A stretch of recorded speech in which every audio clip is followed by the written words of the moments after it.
कौन कहता है फरिश्ते सिर्फ आसमान में पाए जाते हैं, जमीन हिंद पर उन्हें जवान कह के बुलाया जाता है। और इन्हीं जवानों से मिलकर के बनी हमारी आर्म्ड फोर्स, जिसके अंदर तीनों wings, Indian army, Indian navy और इंडियन एयरफोर्स आते हैं, जिन्होंने कई दफा मैदान जंग में दुश्मनों को खदेड़ भगाकर हमारे देश के इस बड़े से भूभाग, ऊंचे आसमान और गहरे समंदरों की हिफाजत की है।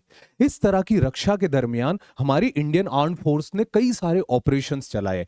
आज हम उनमें से कुछ ऑपरेशंस को डिस्कस करेंगे। चलिए शुरू करते हैं।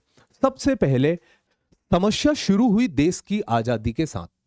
15 अगस्त 1947 देश आजाद हुआ। अंग्रेजों ने भारत के दो टुकड़े कर दिए, हिंदुस्तान और पाकिस्तान, और साथ ही साथ प्रिंसली स्टेट को अपने आप में आजाद रहने का भी ऑप्शन दे दिया। इसी मंसूबे के साथ हैदराबाद के निजाम उस्मान अली खान ने अपने आप को आजाद रखने का फैसला किया। उस्मान अली खान उस समय दुनिया के सबसे अमीर व्यक्तियों में से भी एक थे, बट हमारे देश में सरदार वल्लभ भाई पटेल को यह बात राज नहीं आई। उन्होंने बातचीत से कई प्रयास किए कि हैदराबाद भारत में विलय कर ले, बट निजाम ने इस बात से साफ इनकार कर दिया और साथ ही साथ हैदराबाद में हिंदुओं के ऊपर कत्लेआम मचा दिया। हैदराबाद उस समय 85% पॉपुलेशन हिंदुओं की थी और साथ ही साथ सब तरफ भारत से घिरा हुआ था। तो सरदार वल्लभ भाई पटेल ने हैदराबाद को देश के पेट में कैंसर बताया कि इस तरह से पूरे देश में फैलेगा, इस तरह से चीजें फैलेगी। तो इसको खत्म करने के लिए हमारी भारत सरकार ने, हमारी इंडियन आर्म फोर्स ने ऑपरेशन पोलो चलाया, जिसका मतलब था पुलिस एक्शन। तो integration of Hyderabad state into Indian union, Hyderabad को इंडियन यूनियन में विलय करने के लिए। The Indian army invaded Hyderabad on सितंबर 13, 1948। 13 सितंबर 1948 को इंडियन आर्म फोर्स ने हैदराबाद में इन्वेड किया। हैदराबाद में निजाम के पास रजाकारों की आर्मी थी। रजाकारों की आर्मी और इंडियन आर्म फोर्स के अंदर बेहतरीन युद्ध हुआ। The operation lasted for 5 days, 5 दिन तक ऑपरेशन चला। The Indian armed force defeated the Hyderabad state armed force. Hyderabad state की जो आर्म्ड फोर्स थी, जो रजाकारों की आर्मी थी, उसको हमारी इंडियन आर्मी ने नेस्तो नाबूद कर दिया and Hyderabad was annexed into the Indian Union. और यहीं से हैदराबाद हमारे देश का हिस्सा बना। तो ये सबसे पहला ऑपरेशन था जो इंडियन आर्म्ड फोर्स ने चलाया था, दैट इज ऑपरेशन पोलो। आगे बढ़ते हैं। ऑपरेशन बाइसन इन 1948। 1947 में देश आजाद हुए और आजादी के कुछ महीने बाद ही पाकिस्तान ने कश्मीर पर हमला बोल दिया। कश्मीर के राजा हरि सिंह ने भारत से रक्षा की मांग की। जैसे इंस्ट्रूमेंट ऑफ एनेक्सेशन पर उन्होंने साइन किया, भारतीय सेना कश्मीर में गई और कश्मीर की हिफाजत करने लगी, जिसमें कई सारी लड़ाइयां लड़ी गई, जिसमें से a very famous battle of Budgam, जिसके हीरो थे मेजर सोमनाथ शर्मा। इसी तरह पाकिस्तान नॉर्थ वेस्टर्न टेरिटरी से आगे बढ़ रहा था और उसने गिलगिट के बाद स्कार्दू, स्कार्दू के बाद कारगिल को कैप्चर कर लिया था और जोजिला पास को भी। भारतीय सेना के लिए बहुत जरूरी था इस स्ट्रेटेजिकल लोकेशन जोजिला पास को कैप्चर करना, इसलिए भारतीय सेना ने चलाया था ऑपरेशन बाइसन, जिसके अंदर जो भारतीय टैंक्स थे, उन टैंक्स को डिसमेंटल करके ट्रक्स के अंदर लोड किया गया और पहाड़ों पर भेजा गया। वहां पर फिर से टैंक बनाए गए और दुश्मन के बंकरों पर तोप के गोलों की भरमार लगा दी। दुश्मन पागल हो गया कि इतनी ऊंचाई पर कैसे कोई तोप ला सकता है, और इसी के साथ उसे यहां से खदेड़ भगाया और जोजिला पास को कैप्चर किया। 1 नवंबर के दिन हम जोजिला डे के नाम से भी सेलिब्रेट करते हैं।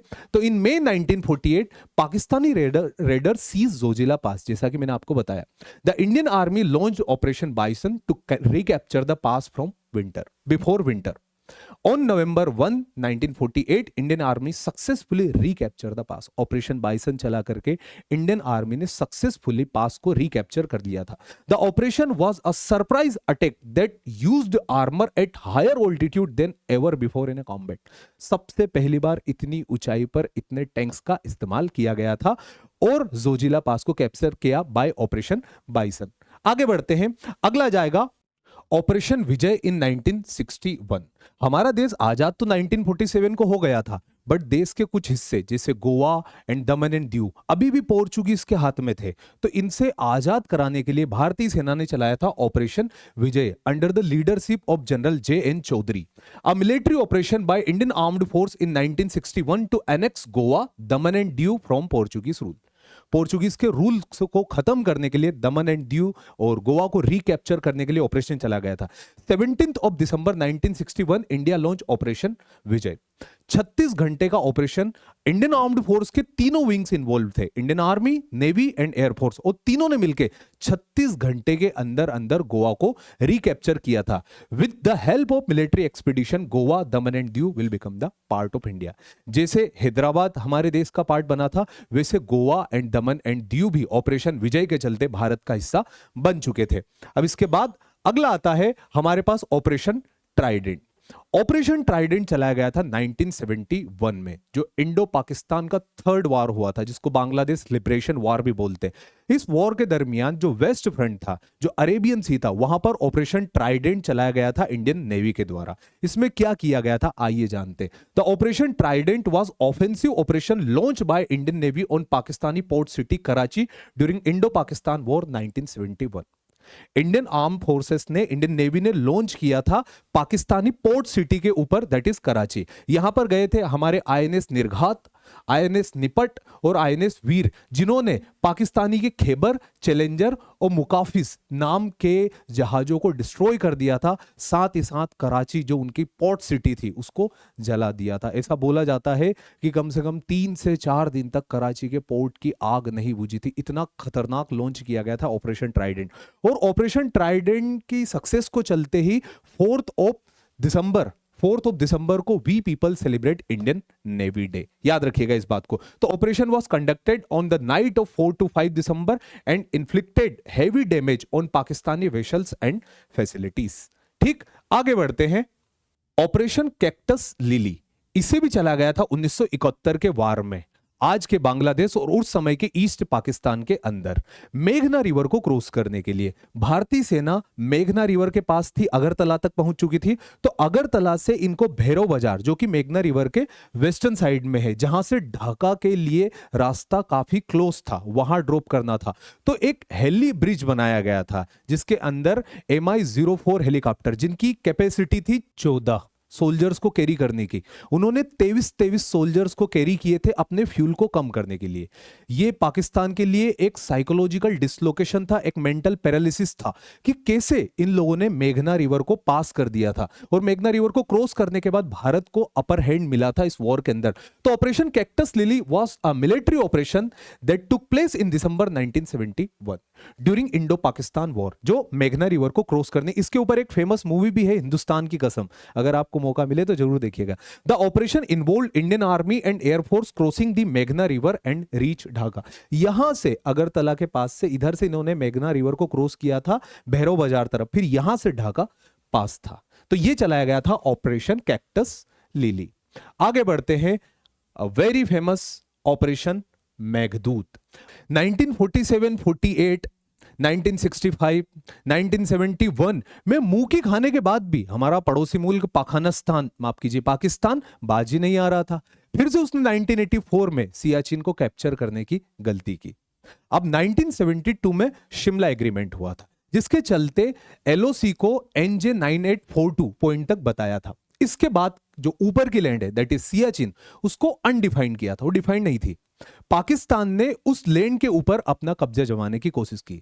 भारतीय सेना ने 1984 में ऑपरेशन मेघदूत चला के वर्ल्ड की हाईएस्ट बैटल फील्ड से दुश्मन को खदेड़ भगाया। हो सकता है इस बंजर जमीन का खेती के लिए या फिर रेवेन्यू के लिए कोई इंपॉर्टेंस ना हो, but strategically Siachen play very crucial role for us. क्यों? क्योंकि सियाचिन की लोकेशन आप देखिए, यहां से इधर पाकिस्तान है, इधर चाइना है, तो भारत के लिए इसको कैप्चर करना बहुत जरूरी था। तो Indian armed force operation to take full control on a Siachen glacier, हमने ऑपरेशन चलाया था to take full control over Siachen glacier, जिसके चलते हमने इंद्राकोल, सियाला, बिलाफोंडला, ग्योंगला सारे पासेस के ऊपर कब्जा किया था। Execute on morning 13 April 1984 in the highest battlefield of the world, और हमने कैप्चर किया था सियाचिन के ग्लेशियर को ऑपरेशन मेघदूत के चलते। आइए आगे बढ़ते हैं। अगला है operation blue star. It was launched by Indian Armed Force in 1984 against the Sikh militant in Amritsar. तो अमृतसर के गोल्डन टेम्पल में कुछ सिख मिलिटेंट्स घुस गए थे under the leadership of general Singh Bhindranwale. जिसको खत्म करने के लिए, वहां फंसे लोगों को रेस्क्यू करने के लिए इंडियन आर्म फोर्स ने ऑपरेशन चलाया था, ऑपरेशन ब्लू स्टार। 1 से लेके 10 जून तक। 10 जून के दिन जनरल सिंह भिंडरावाले को मार दिया गया और वहीं पर यह ऑपरेशन खत्म हुआ। तो operation blue star was a military operation conducted by Indian armed force in June 1984। The operation was aimed to remove Sikh militant from the Golden Temple in Amritsar, Punjab. जैसा कि मैंने आप लोग को बताया था, यह ऑपरेशन इंदिरा गांधी जी के कहने पर चलाया गया था। आगे बढ़ते हैं, अगला जाएगा ऑपरेशन कैक्टस इन 1988। अभी तक भारतीय सेना ने जितने भी ऑपरेशन कंडक्ट किए थे, जितने भी ऑपरेशन लॉन्च किए थे, वो या तो देश के अंदर थे या फिर सरहद पर। बट ये एक ऐसा ऑपरेशन था जो किसी दूसरे देश में, किसी अनजान जगह पर जाकर के कंडक्ट करना था। क्या हुआ था, आइए जानते हैं। The Maldivian president requested help from India after a group of Maldivian led by Abdullah Lutfi attempted to overthrow the government।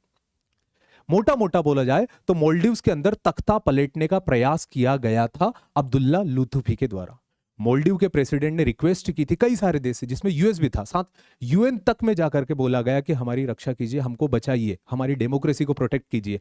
उस समय भारतीय सेना, भारत उसके साथ खड़ा था। भारतीय सेना ने एयरप्लेन से उड़े और माले में जाकर के लैंड किया। तो Indian air force landed to Male airport act securing the key location.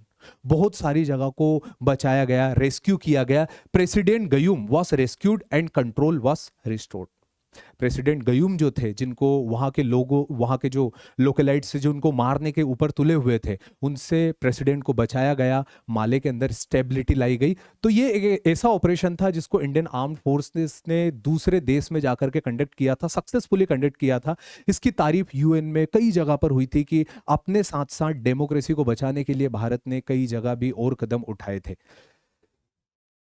इसी के साथ साथ बेटा हमारा ये ऑपरेशन का सेशन एंड होता है, जिसके अंदर हमने बहुत सारे ऑपरेशन, इंपॉर्टेंट ऑपरेशन जाने। हालांकि और भी बचे, ऑपरेशन विजय, ऑपरेशन सफेद सागर, जिनको हम किसी और वीडियो के अंदर जानेंगे। तब तक के लिए जय हिंद।